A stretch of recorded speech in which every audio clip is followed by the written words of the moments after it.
Okay, what is happening with my camera? I swear I just cast. It wasn't doing that. I'm a little concerned. Probably my Halloween filter. That's what I get for trying to have fun. Not okay. Do not approve. Wish we should have different Halloween filters. Something is going to be rude. Can't believe some things. I just want to have such a good time. Want to have a ball. So we are here. We are in game number 1 between go and go with that one. Make it like a little bit happier, I think. So we are in game number 1, going between Cool Cats and Kittens and Artemis. We do have the first ban on the Fall Statty. He's going to go ahead and not be allowed to come into this map. That is going to be on Cool Cats and Kittens. As you can see, they are first pick and first ban, which does mean the Sky Temple is the pick on the side of Artemis. In terms of the map bans, because some people really, really care about map bans, we do go ahead and have the Battle for Eternity and Braxis Holdout are being removed from play. The Battle of the Bees will not be happening this time around. Without Ultra Pass and Tomb of Spider Queen being taken out by the other team. So those are the maps you can expect not to see in this game series. Look forward to that. You're going to have the Anduin being removed. Obviously, it seems to be a possibly a glow-up comp coming out of the side of Artemis. Does not want Anduin coming along and saving people by having a Holy Word Salvation or a Yoink. Holy Word Yoink away. The Junkrat.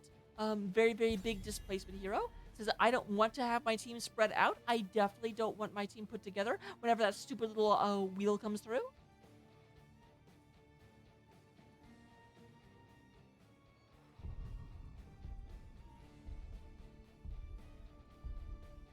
To go ahead and have the 4th ban on the side of Artemis, or the 2nd ban on the side of Artemis. The 4th ban overall is now coming right out in favor of Brightwing. A little bit of a healer choke coming out of Artemis. Obviously, a little bit afraid of the healer on the side of Cool Cats and Kittens. But now we get to the really important part, the part I love the most, and that is the actual picks. Picks are what make the world go round. And we do have Horvath coming in. Every time I see the name Horvath, I always want to say Horcrux. I don't know why. I don't know what's wrong with me, but it's literally every time. But Horvath is going to get on the Deheka. Brightwing is taken out. Do not get to have our global in that sense, but you can't keep our offlane global from being a thing.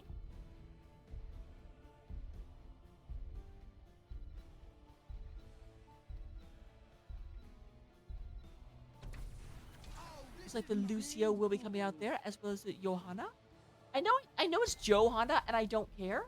So going ahead before the ban phase, getting their healer and their tank, going to make it a little bit harder. They will definitely ban an offlane when they get to that point.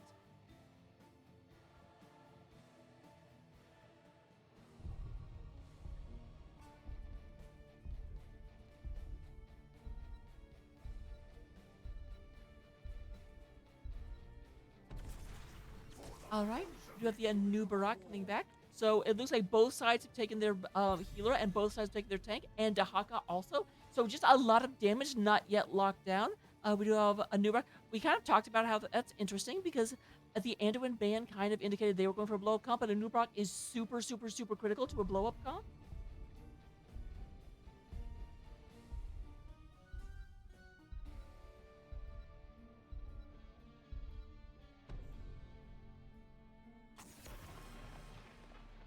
All right, interesting. Oh, never mind, that's not interesting. And they will, of course, go for Chromie because the other side already has their offlaner. But I do expect to see an offlane ban coming out of the side of Cool Cats and Kittens. One second. Okay, I could just kind of tell my throat was not in the correct formation, and I was like, this sounds like a super super lazy voice. It's not the person I want to present to you all. So there we go, much better, infinitesimally better. So we do have our 2nd ban and our 3rd ban. Oh, the Lost Vikings, definitely an offlane. Lost Vikings are like the global. It's not a global. I love them so much. But now we do go and have the picks coming out of the side. We still have both DPSs and the offlane. Who will you save? I expect the offlane picked here. There's really no benefit to holding it for the end.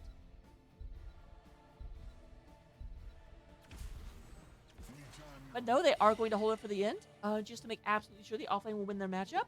We do have Dark Horse coming on the Jimmy Ray, and then Ashkan coming on Mephisto.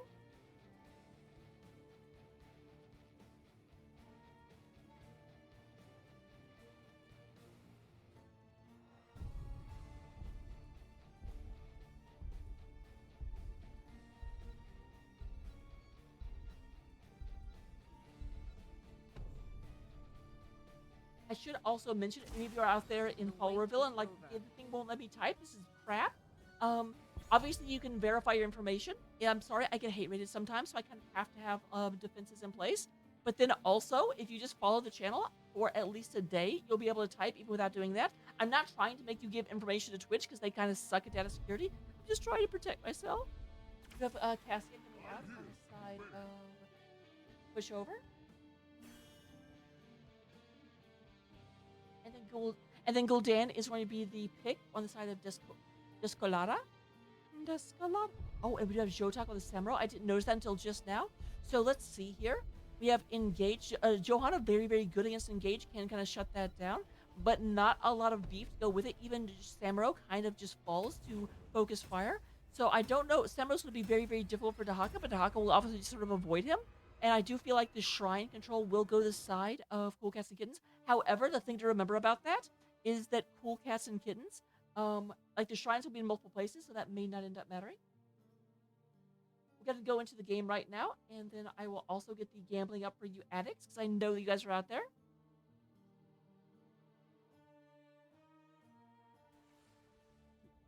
Oh! And I talked too long, I talked too long. For your ceaseless battle. 1 second, let me get this gamble up real quick. Sorry. I know, terribly unprofessional. I need a producer.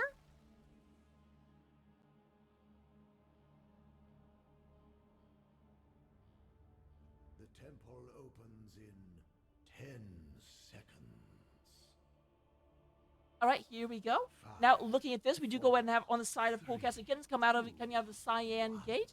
We do go ahead and have them moving out onto the battlefield. They will be represented by Beowulf playing the Anubarak. Pushover on the Cassia. Descolada is playing the Gul'dan. Libidium is going to be on Stukov. And then Dahaka will be played by Horvath. On the other side of the battlefield, coming out in the orange trunks, we do go ahead and have Seven on the Lucio. Dark Horse playing the Jimmy Raynor. Ashkarn on the Mephisto. Jotak on the Samuro. And Runtime Logic playing the Johanna. A little bit of an engage already. A couple of bullets going into a Nubarak does not make him feel too terribly happy. There is a fight over the point. Jotak is fighting with Horvath right now. Horvath gets the tongue, but that's not the real one.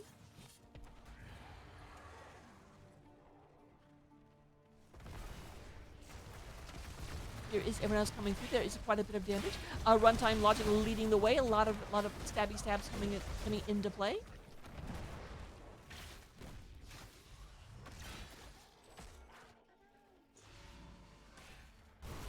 Moving on through, we do go and have Beowulf getting the nice impale, while the rest really just screening for the rest of the team. The rest of the team going ahead and picking up this Sea Giant camp over here. Looks like we'll have Sea Giants on both sides, trying to move down to the area. Beowulf is retreating because there are 4 people. Here comes the rest of the team in order to help out. Being a bit aggressive, considering their tank isn't actually with them. And their tank is just like noping out. Hopefully they don't keep pushing into this. But this will give actually an experience advantage if they overcommit to trying to fight this. Because we do have the Anubarak just up here soaking this up, slurping up all this lovely experience. We do go and have Jotak moving down in order to go ahead and pick it up. Not going to lose too terribly much.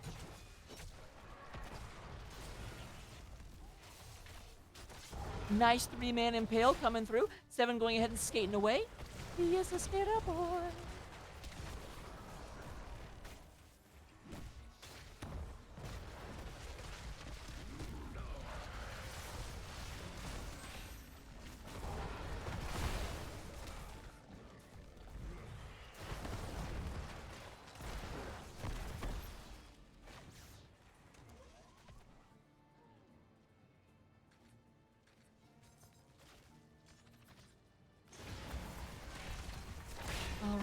The damage on the Beowulf. Both teams being very careful. Although an experience advantage is already coming out on terms of Artemis. Artemis has gotten up to level 5 a little bit earlier. Although actually that may have been me just misseeing things. They have just been, as the waves were clear, we came out almost even.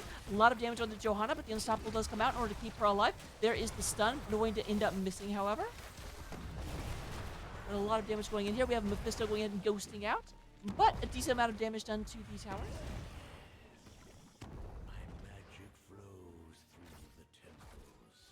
Guardians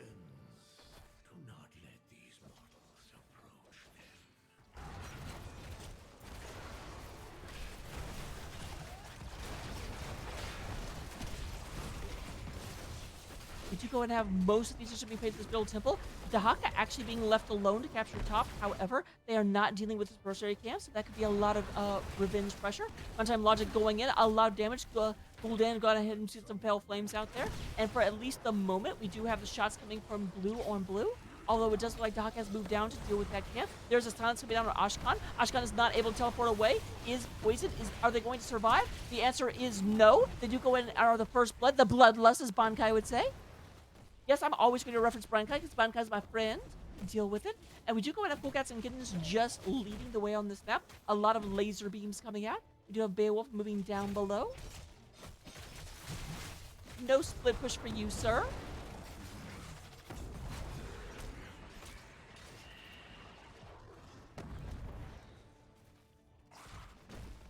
Does look like this is completely secured the middle temple. They have given up top, however. Dahaka did fall back.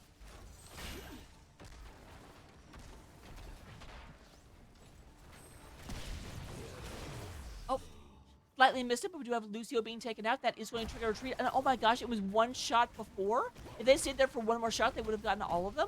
Because whenever you retreat, the last 3 shots will just kind of go. They had 4 shots, and that's unfortunate. That's also a little bit tragic, down to 1,600 health. But it will return again.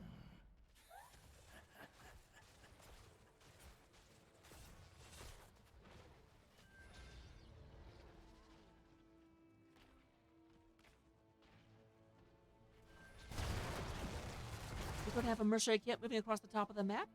There will be a Samuro in the area to help prevent that. Beowulf is actually off laning at the moment.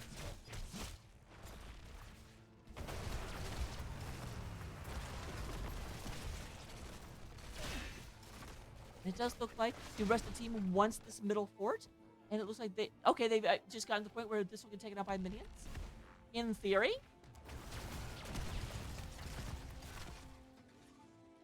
And the theory is denied. Got knocked down to 300, but is still alive.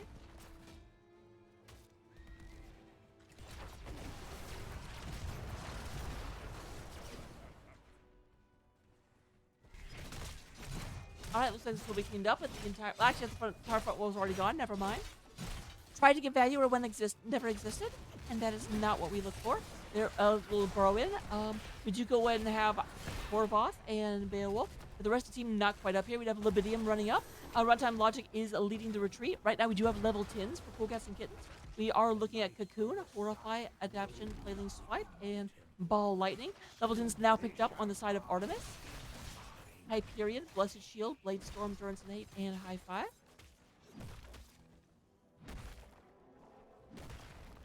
Looks like we will have an objective in the bottom lane. This objective might get both of these if it's controlled by Cool Cats and Kittens, who are currently in the area.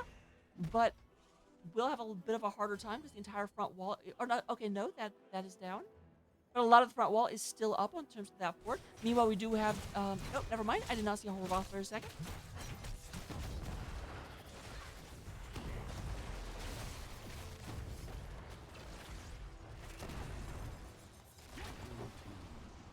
Destroyed a fort.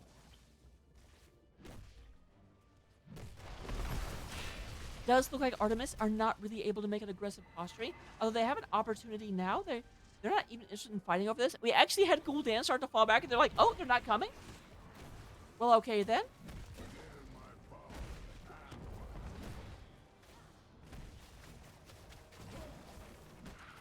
This looks like we have a bit of a non-engage here in the middle. They have decided to go ahead and come over here and pick up this mercenary camp.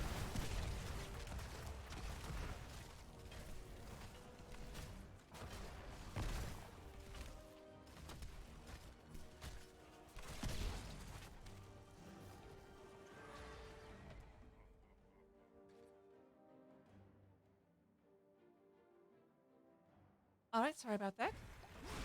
I talked about this before in comms.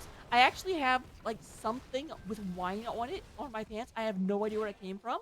I just found another little spot that I had to, I was like, I'm not just going to wear wine for the cast. That's not okay. But we just go ahead and have the little aggressive steal in the mercenary camp. They have level 13s. They know their opponents won't want to move into them. And now they're just running this down. It does look like Cool Cats and Kittens are just leading the way, trying to pound through the defenses, trying to get the first keep of the game. Meanwhile, it does look like Samuro is up top. Samuro's going to go ahead and try and get this in. Interestingly, we've got Dahaka. Nope, Dahaka is burrowing in. They are just fully committing to moving in here. There's a Hyperion out, but a lot of damage coming out of this boss. Boss is just pummeling away at this. How much is this boss doing? I'm going to be Bahamut for a second. Is doing, looks like 480 damage per hit to structures right now. And we do have Jimmy Raynor being taken right on out. We have a decent bit of damage coming through, and we are on 4. Are we actually going to end the game in less than 10 minutes? I thought it would be kind of amazing.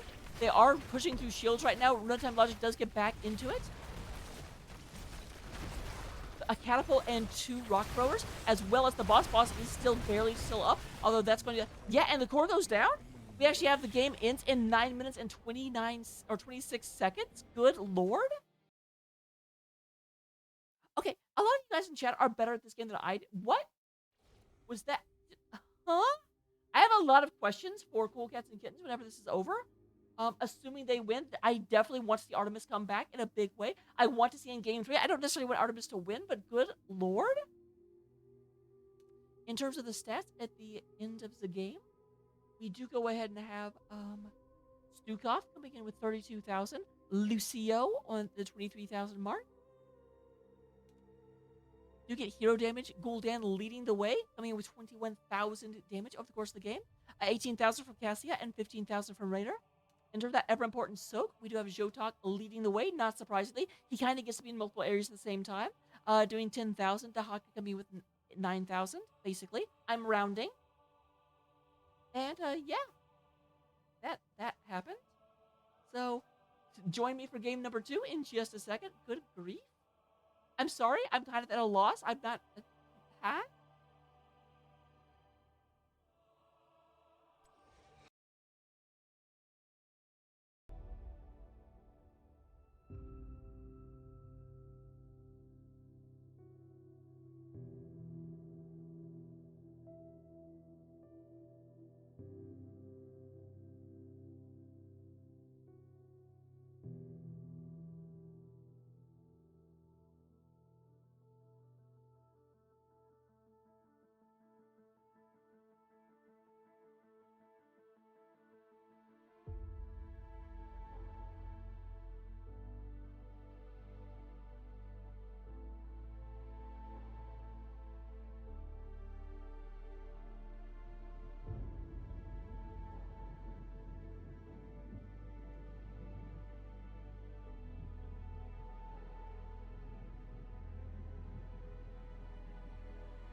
Hello, everyone. Sorry for the kind of abrupt cutoff. I'm working with myself and not an actual like production booth. Whoopsie. But we are back. We are in game number 2 between Cool Cats and Kittens and Artemis. We do go ahead and have everyone moving on through. We do have first pick and first ban over to the side of Artemis this time. So obviously the map choice did go to the side of Cool Cats and Kittens, and they are taking us to Infernal Shrines. Go ahead and get into this in just a few seconds. First ban.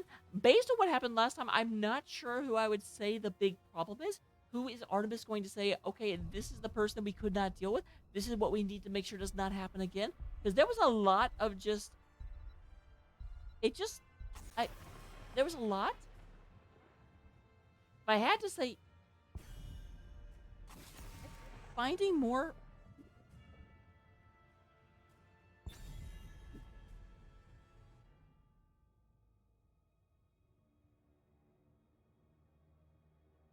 I really want to know what that is.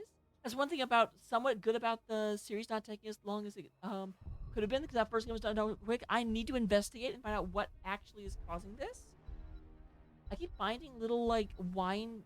It's almost like wine jello. I know what it might be, actually. Oh! I know what it might be. Oh my gosh! I'll be right back.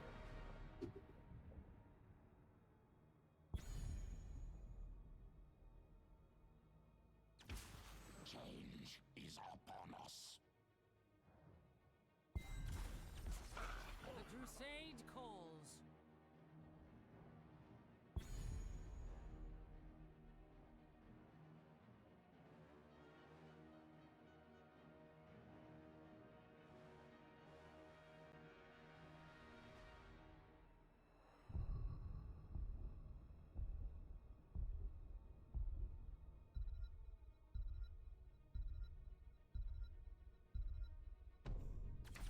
Oh, this is I bring the mega death.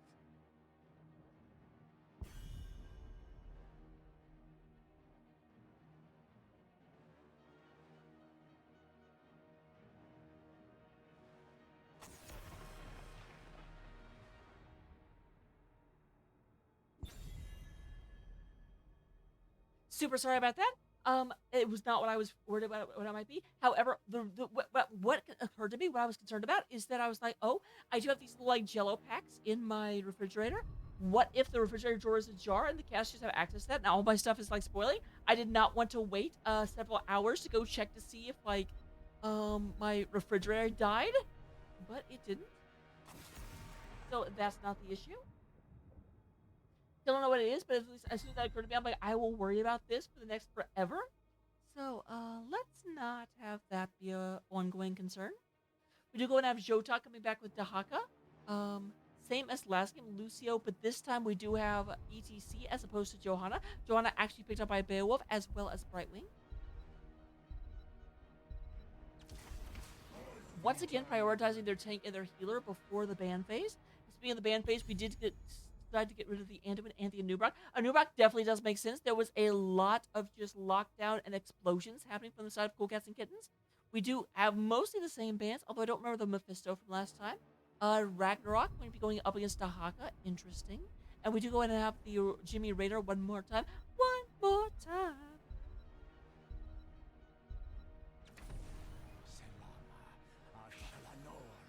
All right, we do go and have the Kale Foss as well as the Lunara. Lunara.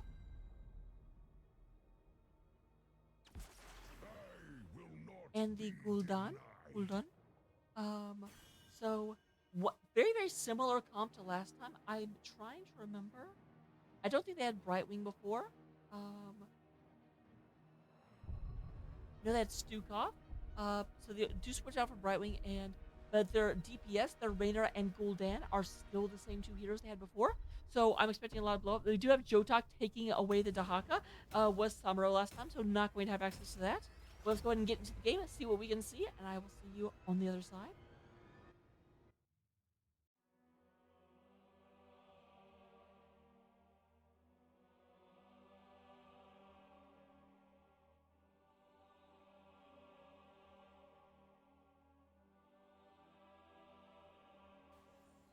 Coming into game number 2, we do have the Cyan side of the battlefield spawning in right now. We have Beowulf playing that Ragnaros. We have Libidium playing the Brightwing with the ugliest skin in the game. Oh, shame, sir? Why would you do this? There are children present. Oh, we do go in and have Descolata playing the Gul'dan. We do have Horvath coming in on the Johanna. And then Pushover riding around on Jimmy Raynor. On the other side of the battlefield, on the orange side, we do go and have B7 coming out of Dark Horse on the Lunara. Runtime Logic coming out of that ETC. Jotak coming around this time on the Dahaka. We do go and have 7 skating around as Lucio. Boop, boop, boop, boop. And lastly, Ashkan on Salami Ashalanore.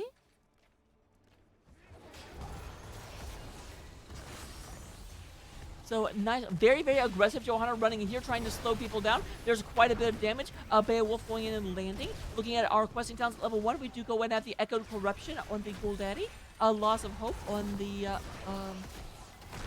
Johanna, that's her name. Also a kill, hello. We do go in and have the Kel'Thas just ripped right on out of here.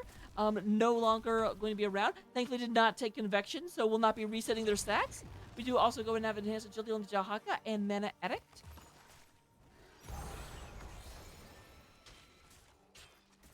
Horvath posting up, but will be scouted out here.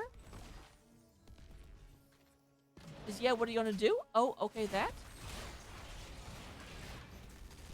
Decent bit of damage, a lot of poison spears landing. Here comes a nice tongue. Would you go ahead and get hit by the tower? Looks like Horvath is being very, very quickly chased down and will be taken out. That is a 1-for-1. We do have the first kill on the side of Artemis, taking out the Johanna. The Crusader is down. Meanwhile, we do go to have Ragnaros up here going ahead and taking the Shaman camp, leaving Dahaka to his own devices. A little bit of invasion as Johanna is not back yet. Pushover is in a bit of trouble. We do go to have 7 going through, doing a little boot back, and Pushover going to be taken right on out of there. Just kidding, just kidding, just kidding. Pushover survives. Gul'dan, not so much. Marines are made of sterner stuff than orcs. You heard it here first, ladies and gentlemen. We do go and have Runtime Logic picking up this camp, taking it on behalf of Artemis, as Artemis goes ahead and rides down. Like they'll be going ahead and moving in. Dark Horse leading the charge. Quite literally, because Dark Horse is a, well, horse. I have to wonder, does Dark Horse, is Lunara Dark Horse's main? And if not, why the heck not? Is the only horse character in HOTS? Alright, this could be an invasion coming in. There are 4 versus 4. Both teams do have level 4. A little bit of damage onto Horvath. This is picked up. There is Ragnaros coming down. Dahaka, the only one not as this engagement, but is choosing not to burrow down. They're just going to go and clean this right up. With that being said, we do go and have this being picked off. Does not get any real damage done to the fort. This is going to be a frozen shrine to start us off. Beowulf moving back up to the top of the map because Ragnaros hates frozen shrines. They're like, what is the point of freezing things? It's the dumbest thing in the world.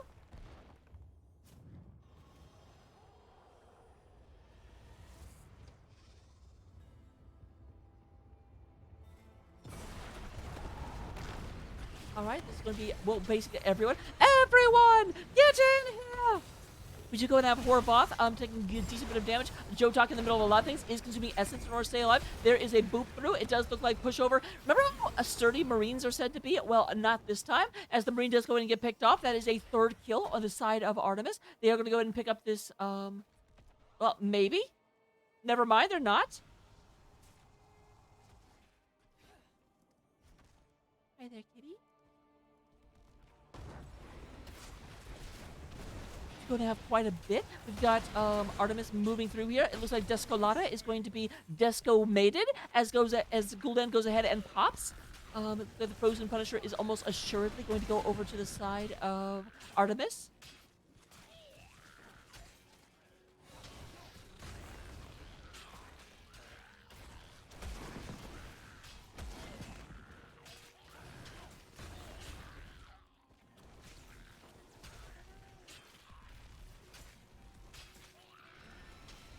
Looks like that is cleaned up very nicely. Descolata is back, so they can go ahead and try and defend this. Obviously, do have Johanna. Johanna excels at eating the John Cena leaf.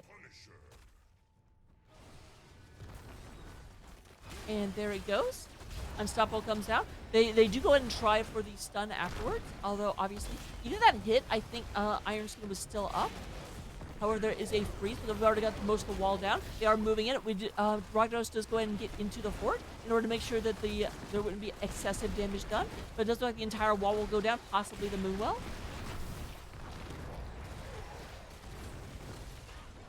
Yep, Moonwell does get taken out by that Punisher.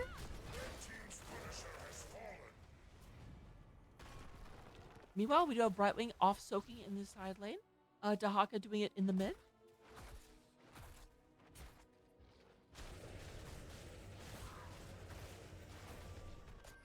We'll go ahead and have this picked up on the side of Cool Cats and Kittens. They are moving down here, trying to get onto Runtime Logic, but Runtime Logic goes in and boops them back away with a massive guitar riff.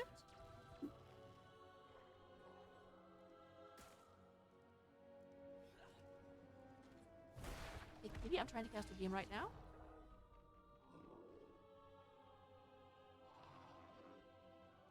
There's about to be a fight over this camp. It is known about. They have scouted this out. Both of the globals are still off doing global things at the time. For the time being. Dark Horse takes a big amount of damage. There is a slide from the ETC, but Unstoppable comes out just in time in order to make sure that that doesn't really get much value. Horvath thinking about coming up here and actually stealing this camp.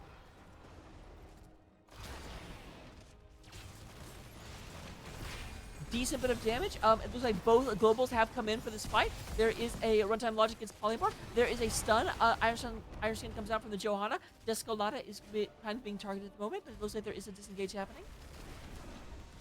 So at this point, we have level 10s online for the side of Cool Cats and Kittens. We are going to see a Horrify from the Gul'dan, Blessed Shield from that Johanna, Blink Heal on the Brightwing, Hyperion on that Raynor, and then Lava Wave coming out. Speaking of Lava Wave, here it comes.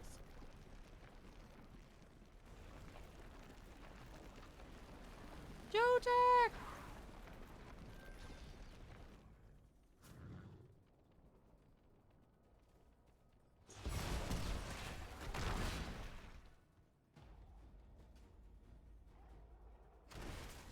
It does look like Dark Horse and Ashkan are going to pick this up, but it is being scouted by Ragnaros. There are more people nearby. Is this going to be a full invade?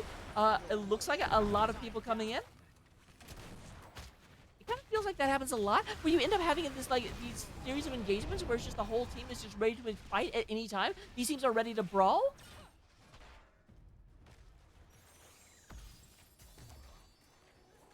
Here we have everyone kind of moving on through. Ashkan going ahead and trying to push this back. Meanwhile, there is a Shaman camp up top pushing through unopposed. No one is up there. We have Raynor clearing this one out and we'll be up there eventually, but a lot of damage will be done. However, actually, Dahaka did move down here in order to help with this fight, leaving the camp to its own devices. However, there is a lot of damage. We have Gul'dan going down. Libidium looking extremely low. Is going to go ahead and be safe for the time being, however.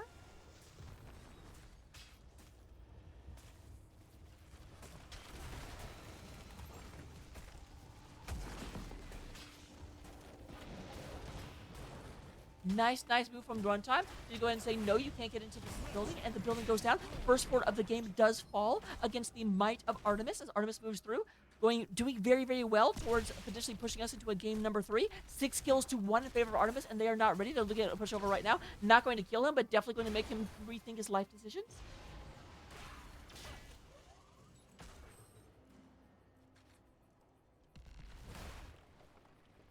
Now moving up to the second shrine of the match is going to be an arcane shrine up in the top lane.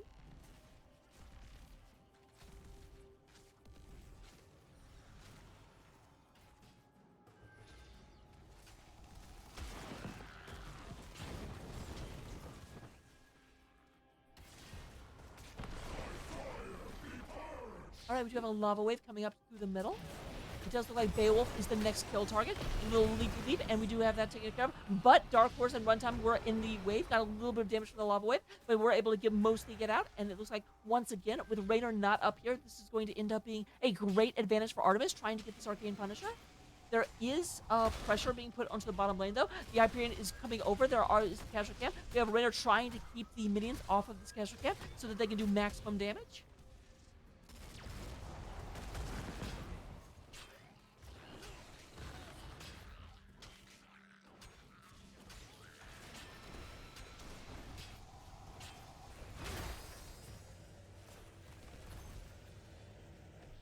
It does look like we have our Archon finishing this up. They are leaving him alone. There could be a rotation in on him.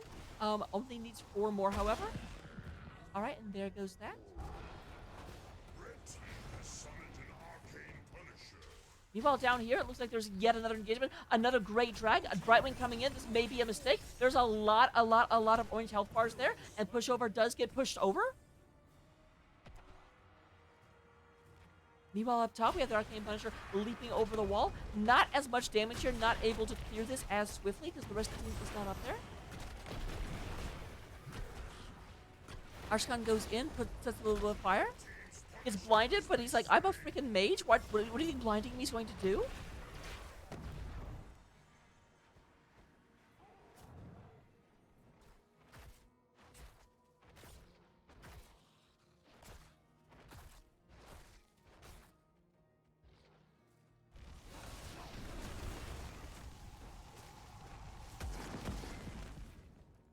All right, we do gonna have like the Impaler camp being picked up on the side of Artemis. They are moving up the map. It does look like Cool Cats and Kittens have said, okay, you know what? We've been too passive for too long. There is a stasis comes out from the Dahaka in order to kind of keep everyone alive. But we do have, once again, the rushing from the Lucio gets people in position. There is the Mosh Pit, catches 2 people. However, there was not the immediate follow-up, and they actually stay alive for the time being. A pushover is going to be taken out by poison. Goodbye. Unstoppable Johanna is trying to get out of here, but is being chased down by Jotak Dark Horse. There is the move-in, but because Brightwing came in, Brightwing just goes ahead and gets grabbed. Big old tongue sticks to the Fairy Dragon and says, you're not going anywhere. Basically, what I'm saying is Dahaka is an iguana.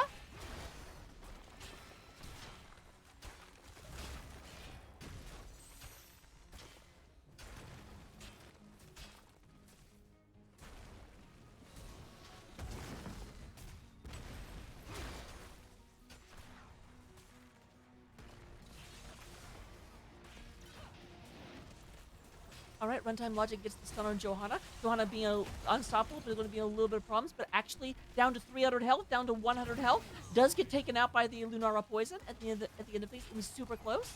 And it looks like the second fort of the game is going down to Artemis. However, there is a steal in this camp. Well, the camp actually does not notice the fort. That's a little bit tragic. Even though they can summon a lot, I do think they're going to end up being outpaced by this eventually. Yep, we do have the targeting acquired.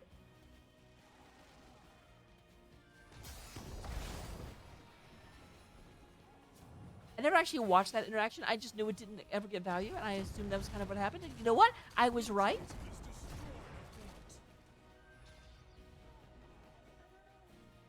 Does look like the fort does go down to the minion wave because this wave was actually distracted by that camp.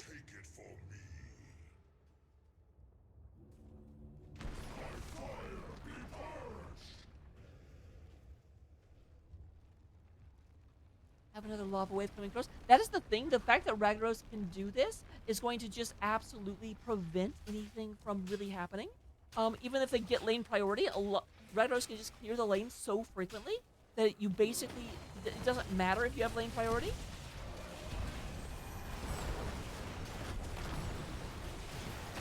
And we have Lunara being absolutely taken out. Fantastic 4-person mosh, but the rest of the team just was not there. And this is the possible turnaround that CCK needed. Cool Cats and Kittens are running across. There is the Mortar Punisher, and they should be able to pick that up. There are 40 seconds to go until everyone is back on the enemy team.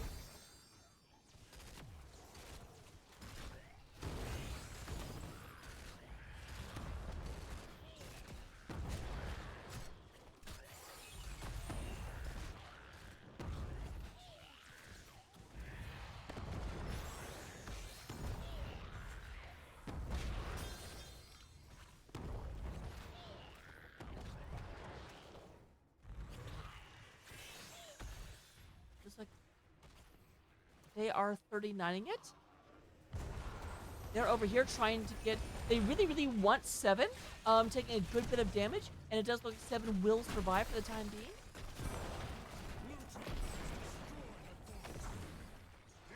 That's interesting. Usually when I see people 39 it, they try and go get Mercenary Camps, but obviously all the Mercenary Camps are already gotten. They just wanted to be unexpected and try and go for an invade, and you know what? It nearly worked, so I can't argue against it.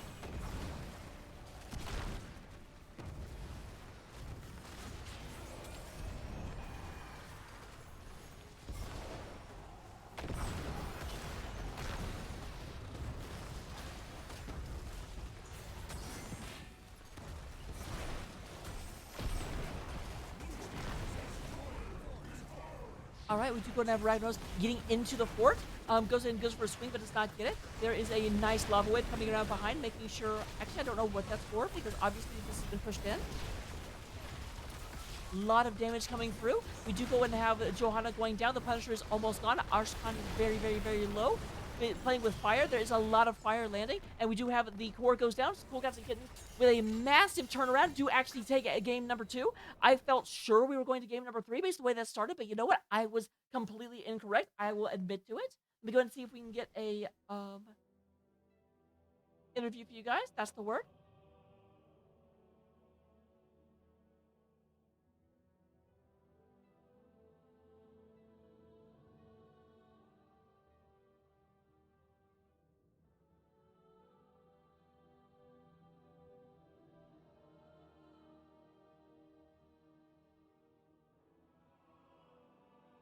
All right. While we wait to see if I am being joined for an interview, we will, and keep in mind, these are never required. They're completely up to you. But we do go ahead and have, in terms of healing, Lucio 7 topping the charts in a major way. Usually I don't like to directly compare like healing numbers because like not all healers are built the same, but 70,000 is something to take your hats off to regardless. I don't care who you are. Obviously Libidium coming in with 40,000, a very, very respectable number. Looking at game number 2, or like looking at the damage, we do go ahead and have 41,000 damage coming out of Lunara, as well as 35,000 coming from Gul'dan. Looks like I am being joined by Beowulf right now. Hello, hello. Hello. First of all, first and foremost, obviously, congratulations. Very tense game number 2. Thank you. Yeah, the heart's definitely pounding still, but it was a good game in the end. It most certainly was. So obviously, kind of starting off with a gimme question. But how are you guys feeling right now? We're feeling really amazing. We're really psyched to make this win happen. I think we've made it known, but we're pushing for B West next season, so we got to get a good showing in playoffs. So hopefully we're making a good case for ourselves there. So it's been interesting because I just loaded up your player stats, and what would you say your role is? Because you were Ragnaros in this most recent game, but then your most top 3 played heroes are Johanna, Anubrak, and Nazebo. So you kind of seem everywhere. My role is whatever we need to win the game. Absolutely fair enough. So first of all, we have to talk about game number 1. Game number 1, was that a very specific draft you had planned? Was there a strat there? Like, what do you attribute the just lightning success that you had in game number 1 to? Well, if you want to talk about the lightning success, it's got to be due to Cassia. But overall, it wasn't so much a specific draft that we had planned, but we definitely had a strategy going into it. We knew what we were going to ban. We knew what they'd been really showing some really great plays with lately, that being, the Falstad and the Junkrat. Just really scary stuff that gave them a great X factor. So we felt comfortable just kind of going in with, our standard plays, and it worked out really well for us. Nothing fancy in terms of the draft. Just take away their X factors and then, play how we know we can. And it showed. The team's been putting in a lot of great work this season, and if you let us get our comfortable picks, we're just gonna run at you until the game's over. Well, that certainly worked well. It very much felt like a game of because a lot of times Sky Temple kind of moves into the position of, okay, well, you just spread out, avoid the other team, and win through objective, and you are completely not interested in playing that game because you did just run down a lane, be like, either get in the way or we'll win. Yep, Sky Temple's a fun map. I don't get why some people don't like it. They're like, oh, it's boring, it's not exciting, and I'm like, I'm sorry, there's giant Egyptian temples shooting laser beams here. This is one of the most exciting maps we have. People just don't want to make it exciting, and it's just, it's a failure of imagination. Very much fair enough. Moving on to game number 2. Game number 2, obviously, they killed you 4 times as often as you killed them. What was morale like going towards that end of the game? Because you did sort of just turn it around all at once, but it was close. Or more correctly, it looked bad up until that last about 5 minutes. Yeah, morale was not super strong. It's not like we were cheering the whole way down. But that's one thing that I think the team has shown a lot this season is a lot of resilience. And even when it's kind of looking a bit grim, they're always looking for that turnaround play. In this case, a really big horrify to just completely pivot the whole momentum of the game. Um, and I think I really attribute that to just a really strong mental fortitude this whole season. Nobody really ever gives up in comms, even when it's getting grim. I would be the person closest to being guilty of that. I do get a little salty sometimes, but the rest of the team is just always looking for the next win. And that's really what we're doing in game two until we're able to make it happen.